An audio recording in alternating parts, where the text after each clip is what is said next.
మొన్న చూసుకున్నట్లయితే దువ్వాడ శ్రీనివాస్ దువ్వెల మాధురి ఇష్యూ అనేది జరిగింది. తిరుపతి కొండ మీద తనుజని కేక్ కటింగ్ కూడా చేయించారు. అయితే రీసెంట్ గానే ఈ రోజు ఒక వీడియో అనేది రిలీజ్ చేశారు. అంటే తిరుమల కొండ పైనకి అంటే నో ఎగ్ కేక్ అనేది తీసుకెళ్లాము, సో మాకు అవి తెలియదు రూల్స్ అని చెప్పేసి ఒక వీడియో అనేది పెట్టారు. దీని గురించి మీరు ఏమంటారు? రూల్స్ తెలియకుండానే వాళ్ళంత పెద్ద పొజిషన్ లో ఉన్నారంటారా? అయితే ఇప్పుడు మళ్ళీ దువ్వినా వీళ్ళు మళ్ళీ వచ్చారా తిరుమల కొండ పైకి. తనుజ కూడా వచ్చిందా? ఇప్పుడు తనుజ పిచ్చి పెట్టే వాళ్ళకి చెబుతున్నా. నేను అప్పుడే చెప్పిన దువ్వాడ మాధురి గారు వచ్చినప్పుడు కాంచి తనుజ మారిపోయిందని. తనుజ క్యారెక్టర్ రెండో క్యారెక్టర్ బయటకు వచ్చిందని.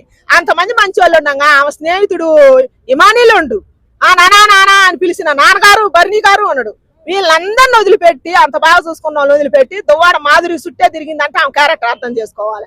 అందుకని మరి శ్రీవారి కొండపైనే ఇంత దుర్మార్గానికి ఒడిగట్టారంటే మరి వాళ్ళ క్యారెక్టర్ ఏంది? ఏమో పెళ్లి కావాల్సినావా?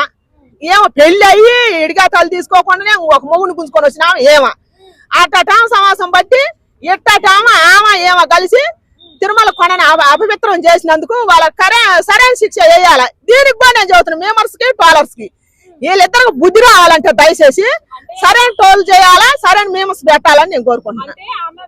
రీసెంట్ గానే ఒక 4-5 రోజుల కిందే గీతు రాయల్ అని ఒక యూట్యూబర్ అమ్మాయి అక్కడ రీల్స్ చేసిందని టీటీడీ వాళ్ళకి ఒక స్ట్రిక్ట్ వార్నింగ్ ఇచ్చింది.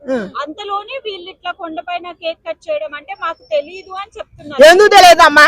ఎందుకు దొంగలు ఊళ్ళు పంచుకుంటారా అంటే ఇదే. ఎందుకంటే దివ్యల మాధురి దగ్గర దువ్వాడ సీన్ గారి దగ్గర డబ్బు ఉంది. కట్టలు ఇసిరేస్తే ఏ కేసైనా మాపేయిద్ది, ఎవరైనా లొంగాల్సిందే. పాపం గీత రాయకాడ ఏముంది? శివజ్యోతి కూడా శ్రీవారి లడ్డు మీద ఏందో చేసిందని చెప్పి ఆమె కూడా వార్నింగ్ ఇచ్చారు. మరి వీళ్ళకి ఎందుకు ఇట్లా? ఇది రెండోసారి కదా, ఇది రెండోసారి అయినందుకు వీళ్ళకి ఎందుకు ఇట్లా? ఎందుకంటే వాళ్ళ పలుకుబడి, వాళ్ళ పరపత, వాళ్ళ కట్లు ఇప్పుడు ఏరే ఆమె భర్తను చేసుకొచ్చుకొని ఆమె రియల్ గా కొండపైకి తిరిగి ఆడికైనా తిరుగుతారు వాళ్ళిద్దరు. ఆ కోర్టు శిక్ష ఇట్లా, గవర్నమెంట్ శిక్ష ఇట్లా, మరి అది కట్టలే ప్రభావమేగా.